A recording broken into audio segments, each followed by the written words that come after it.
Hello, my name is Alex. I want to tell you a story of my love. It will be sad, full of drama, but I will say right away that I was really in love, and from that I did not realise my actions until the end.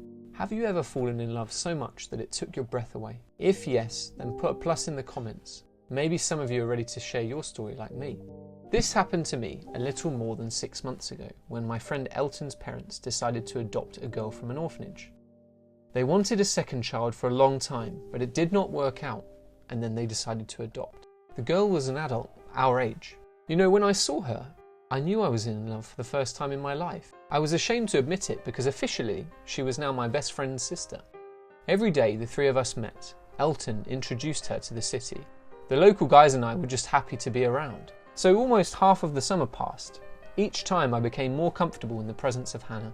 I even began to feel that reciprocated, but I was not exactly sure of her, so I kept silent. And one day I went to visit Elton and we were supposed to go shopping together to pick out some clothes for me. Hannah opened the door and I was surprised to find her there. She found out where I was going and asked to come with us. We talked a lot on the way and I asked her about the shelter. How was your life there and what happened to your parents? Oh, I'm sorry, I shouldn't ask such questions. No, it's fine. My parents died. I've been in the orphanage since I was young. I was adopted 4 times, and each time I returned to the orphanage again. Why were you brought back? I don't even know. Maybe it just didn't fit. There were bad parents, always punished, forced to work hard. I'm sorry. It's all right. You know, for the first time, I feel this about myself. I just want you to be okay. Thank you. It's mutual. At that very moment, I first felt the current in our communication. It was so cool. We spent most of the day shopping and Hannah did occasionally go out for a while, but I was still pleased that we spent the day together. A couple of hours later, we were done with shopping. We stopped for a bite to eat. And whilst we were eating, suddenly Elton came up to us. Oh, hey man, where have you been? See, you've quickly found a replacement for me. Hannah, my mum called. We have to go home. You didn't even tell her you were gone. She's worried. But Hannah said she was going to the store too. It's not.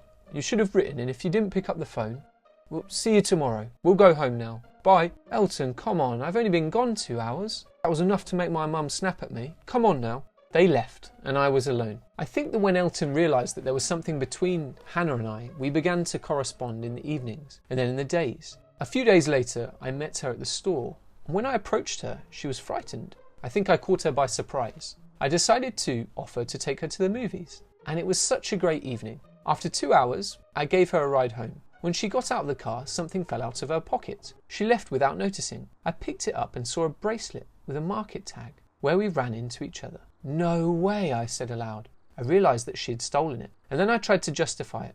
I thought maybe she didn't have enough money, maybe she wanted to give it to her new mother, and if I told her, she would hate me.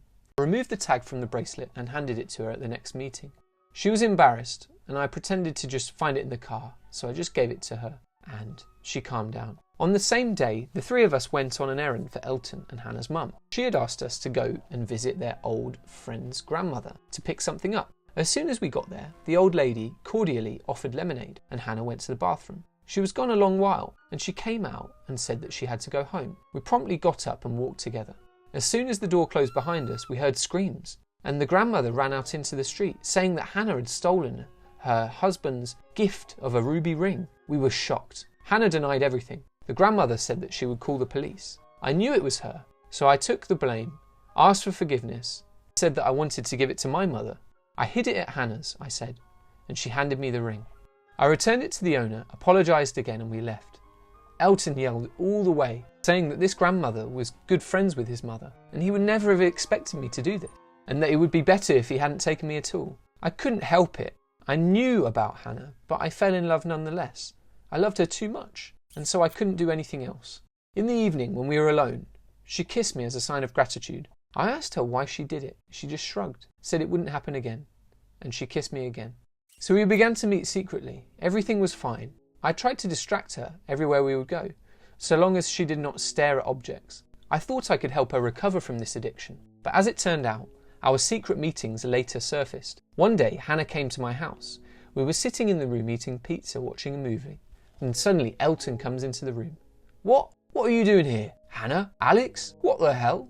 I jumped out of bed, tried to explain, but he didn't listen to me, freaked out, and ran away.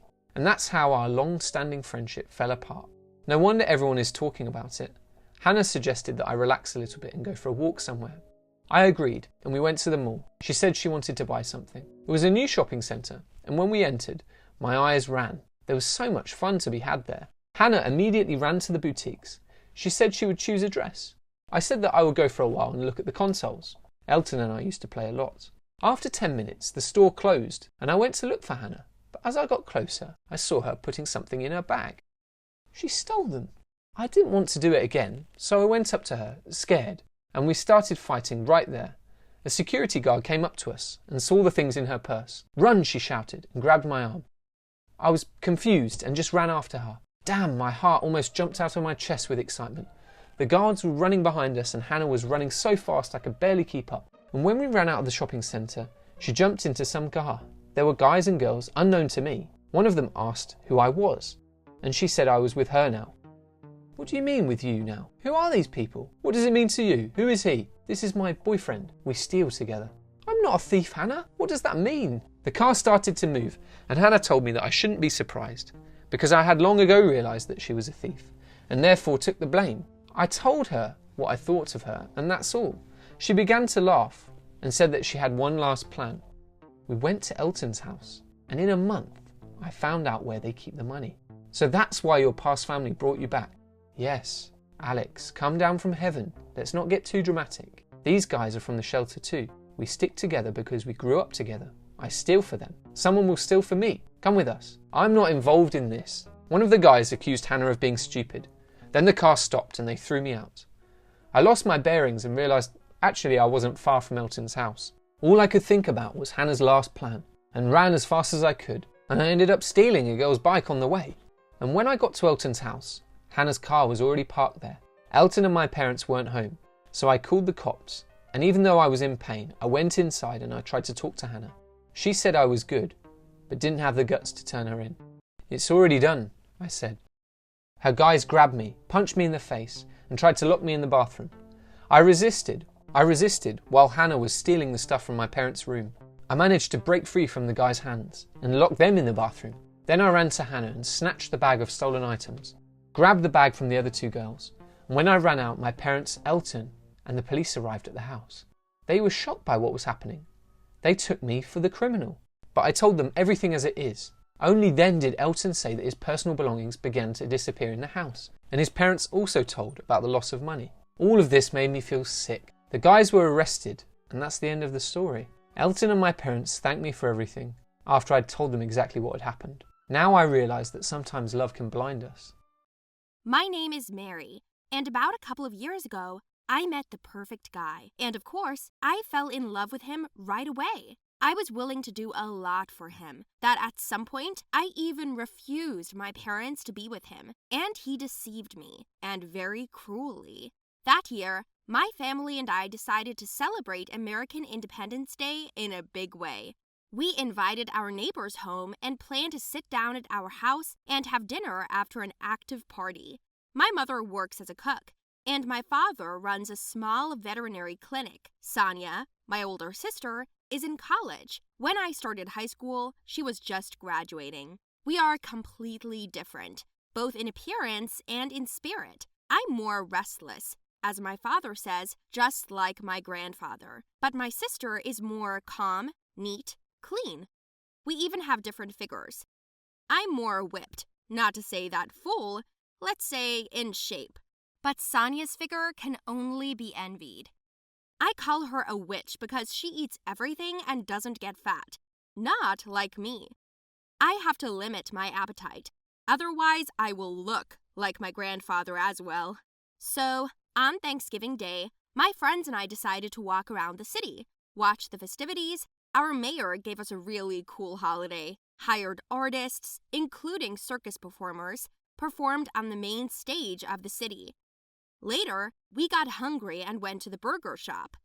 I took a queue and went to the toilet. When I got to the place, I saw that there was a guy standing there.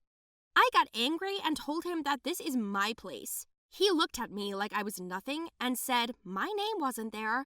I was so angry that I was on the edge.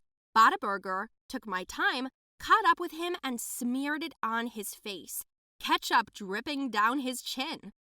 Oh, it was a big fight. Anyway, we ended up exchanging numbers, and he asked me out. Yes, that's how it happens, it turns out. I didn't hesitate to ask him to meet me that evening, but what's the big deal? After all, a holiday is just a great occasion. Eugene agreed. He came to pick me up a few hours later while I was changing in my room. There were already a lot of people in the house, and I wanted to get out of there as quickly as possible. The door was opened by my sister, and he was confused.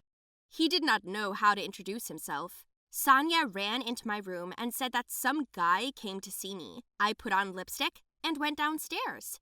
Eugene apologized for taking my sister by surprise, but I reassured him that it was a small matter and didn't need to be bothered. You have a big family, he said, and I laughed in response and reassured him, explaining that these people are not all relatives, but neighbors.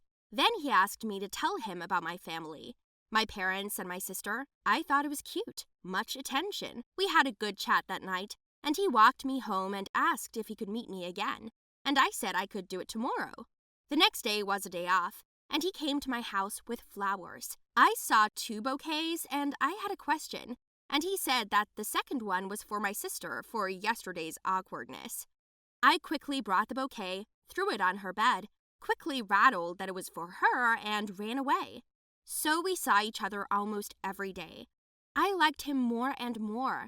His cologne, his eyes, his voice, I liked everything. A week later, I suggested that we go to the park to relax. Then we went for a ride on bikes and roller skates. We had a fairly active dating life. I liked it. I also liked his modesty. He, like a well-mannered guy, came to my house almost every day and brought 2 bouquets, for me and my sister, so that she would not be offended. I told her that she hasn't had a boyfriend in a long time.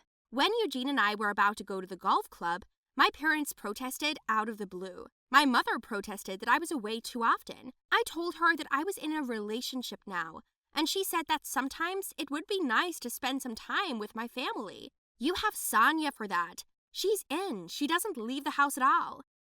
It may have sounded rude, but it was true. It's not my fault that I'm the only one in a relationship, even though I'm younger. A scandal broke out at home. At this hot moment, Eugene rang the doorbell. My mother opened it, and he too flew in full. He stood like a fool with flowers in his hands, and my mother scolded him like a little boy. I was so embarrassed in front of him that I started shouting at my mother. Sonia came to my mother's defense. I started yelling at her, and my father immediately jumped in and said that I was now under house arrest for a month. If you were like your sister, there would be no problems, he said, and that was my last boiling point. I exploded. Oh, right, so I'm worse? I knew you liked me less. Or maybe you don't like me at all. Sonia is perfect, but I'm not. If you don't need me, then I'm going to live with Eugene. You're not my family anymore. I shouted, slammed the door, grabbed the guy by the hand, and left. I don't know how long we were silent, sitting on a bench in the park, but I was shaking with anger. When it was quite dark, I said I wanted to sleep. Eugene offered to get a taxi for me, and I said, "Aren't we going to your place?" He was confused and said he thought I was joking. But how could you joke with such things? I was in shock. I was not clever, and I fell into a stupor, not knowing how to understand it. You're my boyfriend, and I thought it was okay if I stayed with you for a while. Didn't you say that you live alone? That your parents are still away? I can't go home, I explained, and Eugene looked at me and said timidly that he didn't think it would be like this. I didn't ask you to give up on your parents. After all, I think you jumped to conclusions. We haven't actually met yet, he said. I felt myself getting mad again. I yelled at him so that the whole neighborhood could hear. But we never even kissed, he said. It seemed to me that he was just stalling for the moment, trying to make it special. I realized that we were going to have a long conversation. It turned out that I forced myself on him, as he says. Moreover, he only spent time with me because I invited him myself, and it was inconvenient for him to refuse. And in general, he liked Sonia. That's why he brought flowers for her too. That's why he didn't shrug me off to be close to her. That's why he didn't kiss me. He had feelings for someone else, and it turned out to be my own sister. And I hurried everything, as they say. I invented it myself. I believed it myself. I told him to go to hell and never show up on my doorstep again. I came home almost in the morning, all broken, in tears, and in a bad mood.